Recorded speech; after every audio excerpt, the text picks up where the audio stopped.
Hey! Hey! We just did a double feature. Barbenheimer! And it was fucking great. I think this is probably, I mean, maybe there'll be more in the future, but this is by far, so far, my favorite double feature I've ever done. Yeah. Oh my god. So, where do you want to start? From order, or? Let's go with Barbie first, because Oppenheimer is there's gonna be a discussion for that one. Yeah. Okay, so Barbie, in case, okay, you want my opinion? I fucking loved it. Honestly, out of the two double features, it's my favorite of the night. I'll explain why in the final section, but let's hear your thoughts. This is the second time I've watched this movie. First time was with my family, and with the family, and honestly, it's a good movie, but I wouldn't be remiss if not everyone was fond of the jokes, or Yeah, this is the part where we disagree. He says that some of the jokes are flat. Well, I think. Well, personally, for me, I'm more of a black comedy. Oh, you like more dark gallows comedy. humor stuff. Oh, okay. So I mean, me too. For me, this movie, the jokes, while there are few jokes that did get me to chuckle, I would still say it. Yeah. Understandable. Like I mean, it's kind of like slapstick. Like for me, it works in Tom and Jerry, but doesn't work in most comedy movies. Exactly. Except for Home Alone. Yeah. Especially the first two.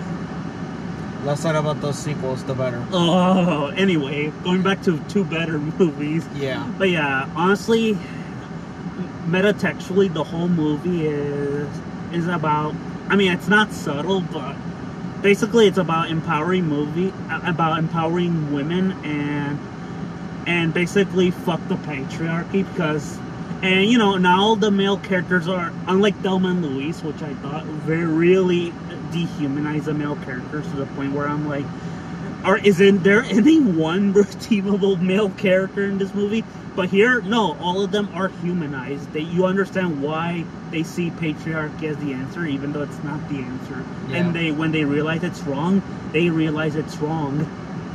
Yeah. And also, the ending, I love it. It's basically Barbie outliving his creator and her becoming a creator herself. Pretty much. Which, oh my god, I got Alien Covenant vibes in the sense that David was created by a scientist. Yeah. But David will outlive his creator and he'll become a creator himself. Yeah. Which, there's a lot of interesting comparisons between this and Alien Covenant in their themes. Especially the ending. Yeah. But yeah. So, favorite joke of the movie? Oh my god, there's so many. I was laughing with laughter. I was like, I probably was laughing the most because so many of those are jokes I would write in my own movies. So, I'll just say mine real quick. Any time the narrator was, insulting Margot Robbie. No offense to Margot Robbie, but seriously, that was funny. That was one of my favorite jokes. That's in my top 3, I think. Oh my god! And also, this movie, I mean, it's basically a subtle fuck you to Mattel, specifically the male members of Mattel. Yeah. That said, I will say Will Ferrell was a waste in this movie. I want to say so. Don't get me wrong. He's a great actor. It's just, he was not good for this he movie. was just there to basically enforce that patriarchy is bad. And be Will Ferrell. And, yeah, that too. But, I thought he served his purpose fine. The reason why I don't have a problem with him not contributing to the plot as much is because, one, he serves a thematic purpose alongside the Kens. Yeah. That's another problem I have with this movie. A lot of the supporting characters are superfluous. True, but they all serve thematic purpose, but not a plot purpose. But you know, I understand where you're coming from. Yeah. Like I had the same problem I had with Ilsa from Mission Impossible 7. She was just there to help motivate a male character, which I think is kind of gross. And this movie, like, is the opposite of that, but you know, in the thematic standpoint. Yeah, I'll just say right now,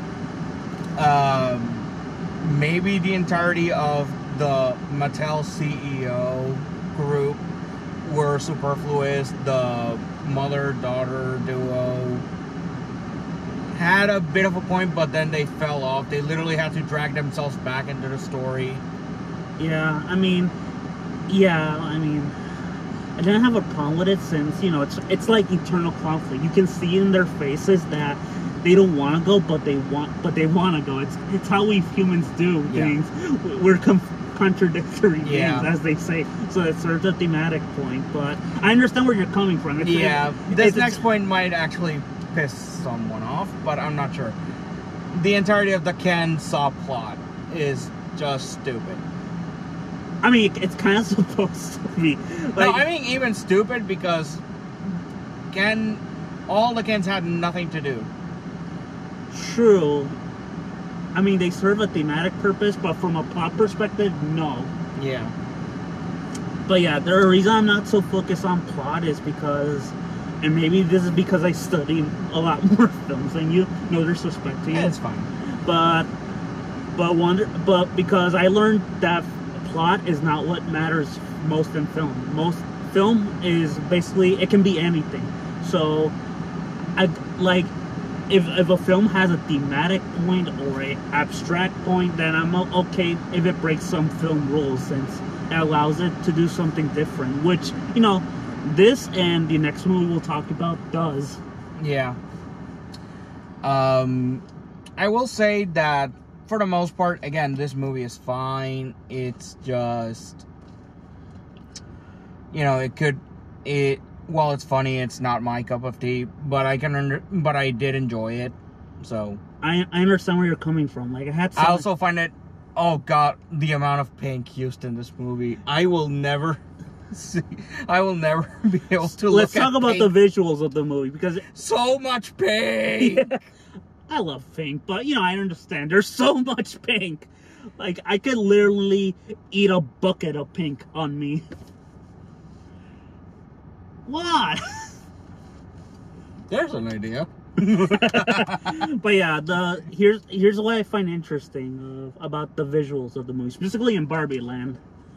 In Barbie Land, everything it gives me. It's basically like if you were to make building-sized versions of all of the Barbie stuff. Yeah, that too. But also, here are two influences I think are key in the visual department of Barbie Land: George Méliès and Lily and Lana Wachowski's Speed Racer. Okay, you're gonna have to explain that one to me. Okay, but basically, in the sense, Barbie Land looks like a cartoon. It looks like a live-action cartoon. It's the same with Speed Racer, where they use live-action actors, but everything else is artificial. And by George Méliès, I think it's in the fact that they built physical sets for the fantastical elements. Yeah.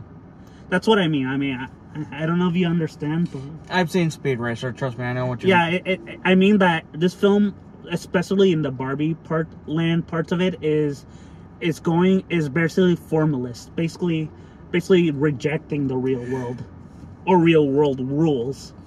Yeah, I mean, for God's sake, it's basically the opposite of how the real world is. It's women in power, the men are fucking trash because one of the I think it was the girl who asked the question, where do the Kens live? Yeah, it's basically I don't want to say the opposite of patriarchy, but actually I think it's actually worse. Oh, like legitimately worse, because now I'm asking myself, do the Kens literally just sleep at the garbage? Oh, oof. I guess basically the ending is basically balance between women and men. Yeah. But you know, which they do. they keep a healthy balance. It's not about patriarchy or matriarchy, whatever the fuck. Yeah. It's basically about finding a healthy relationship. Yeah. But not romantic. Like, Ken does not fall in love. It's him basically learning to love himself, like Shinji. Sort of. I mean, he was in love with Barbie. He basically felt like he needed to be in love with Barbie, since that's what his role has been constructed to be. Yeah. Which, you know, is a commentary on how society works. Yeah. So, let's get the ranks for this one out of the way before we jump into the next movie. Okay, I personally loved it. I give it a strong 10 out of 10. I'll disagree. I understand your point. Let me finish. Okay, so the first time I watched it, I thought this movie was like a 8 or 9. Now it's like a 7 or 8. Oh, okay. Interesting. Well, we have our first disagreement. Well, not our first, but yeah, the disagreement we had up to this point were minor nitpicks. Yeah, and subtext.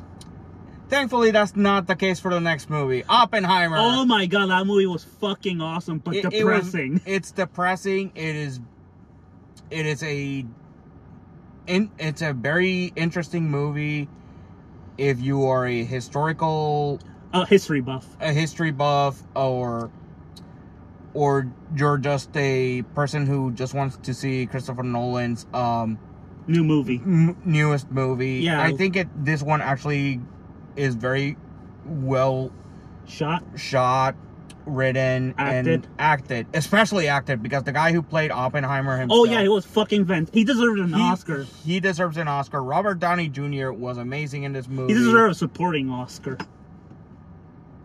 There were some actors that I, because I grew up with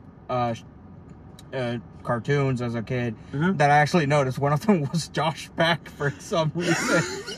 I am not joking. Josh Peck is in this movie. Oh my god, he's in the Nolan movie. That's the equivalent of someone in The Simpsons being in a Scorsese movie. Yeah, dear God, he went places after Drake and Josh.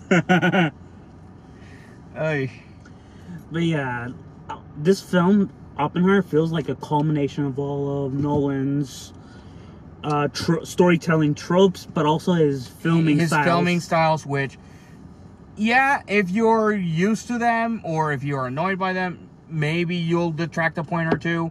I almost thought about it, but no, this movie is great that even that wouldn't lower it for me. Yeah.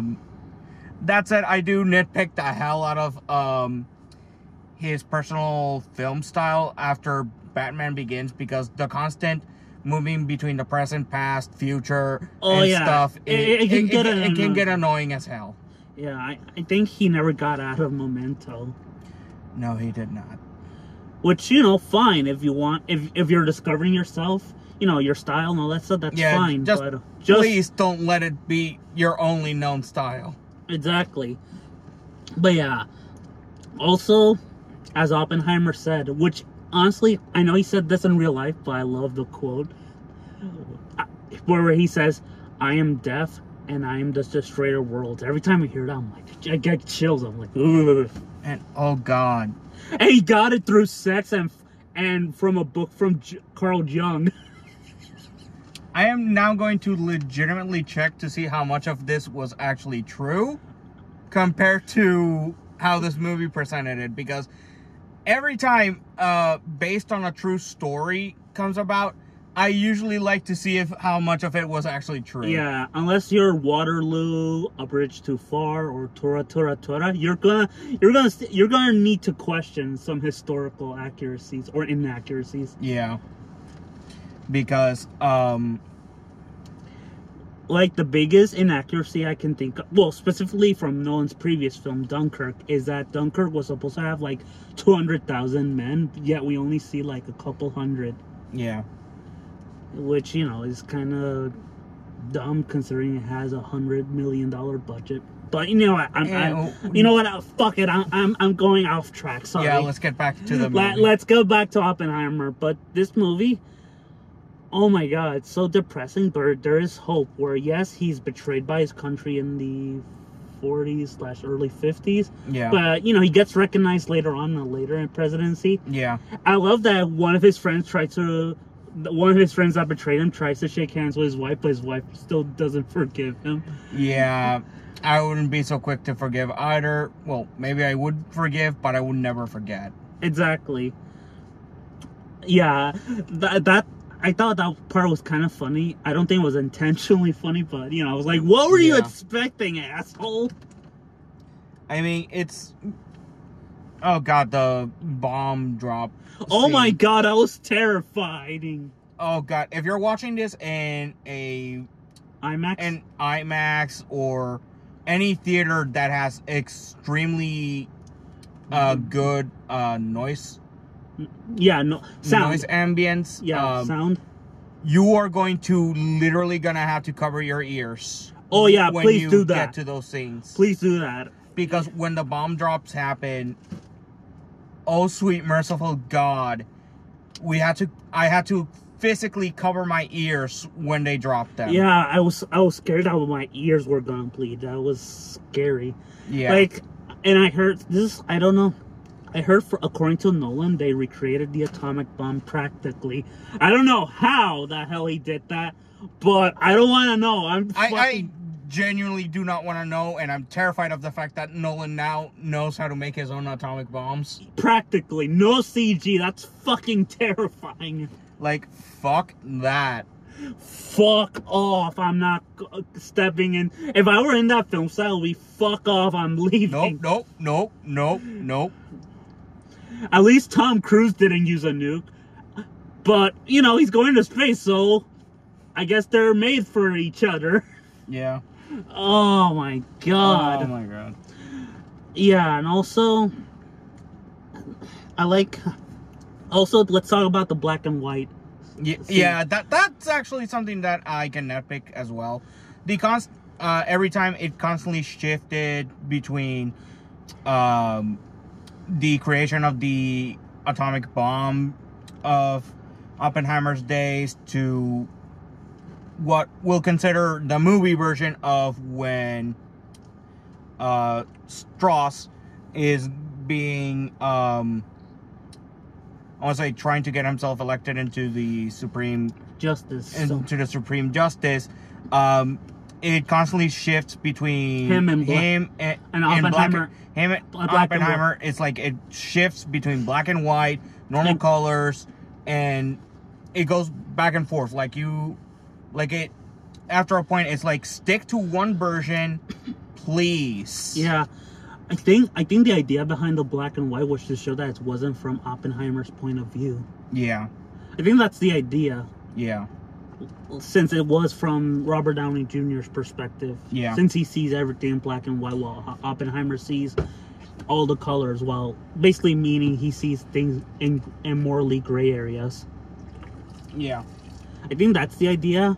I mean, I can understand why it would annoy you. I mean, I was getting to that edge, but I didn't have a problem. It was getting me to that edge, but not, again, like I said before, not enough to detract a point for me. But it was getting, pretty... It was getting there to the point of annoyance. Pretty bad. Annoyance, but never got to annoyance. Yeah. But in a way, I also see this as a means of making Robert Downey Jr.'s version of Strauss what's the term here? The bad guy. Not just bad guy. I know there's a term for this. Basically a narrator that you can't really... Oh yeah, the unreliable narrator. Oh, yeah. What the fuck? I could... Dude, you're smart at me at times. Damn it. Yeah. Oh. Yeah, Strauss is a unreliable narrator at times because of his personal bias against Oppenheimer.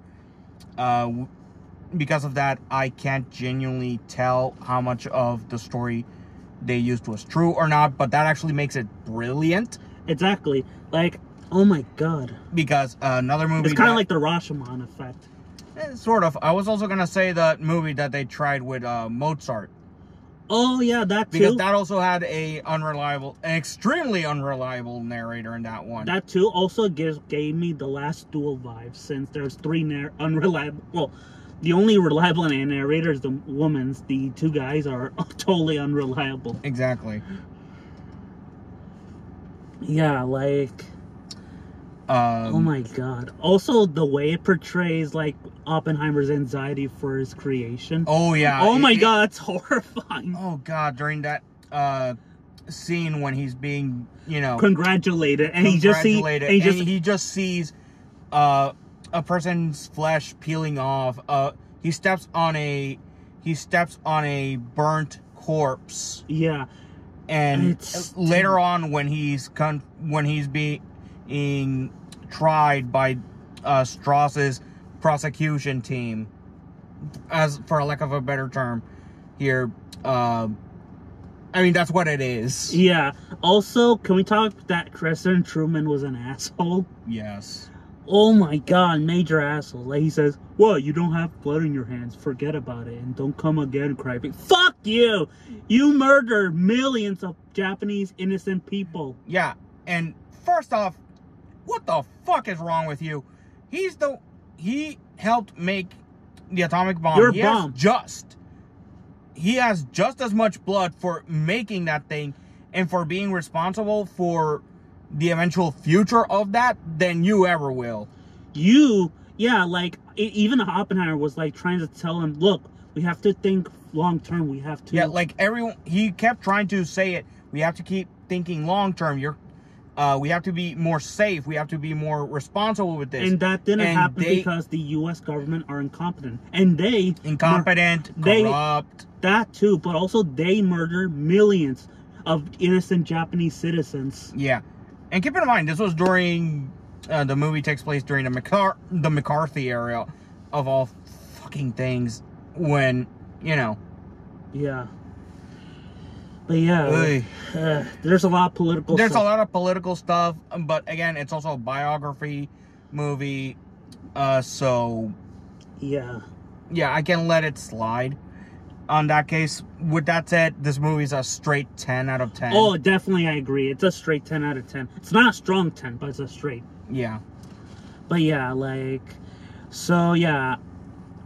So I guess I like Barbie more, and basically so here's Barbie, and right here. Okay, imagine this as a 10. Yeah. So here's Barbie, and here's Oppenheimer. Yeah. In terms of the 10 score. This is a straight, this is a strong. Yeah. And what about you? I mean, obviously it's a straight 10. Mm-hmm. With Oppenheimer. Like I said, with Barbie, it's a 7 to 8. So it's kind of like the opposite for me. So yeah, I'm glad that we have different opinions. Yeah. It makes things awesome. Yeah. Now I feel like Siskel and Ebert. Yeah, or more accurately, midnight screenings.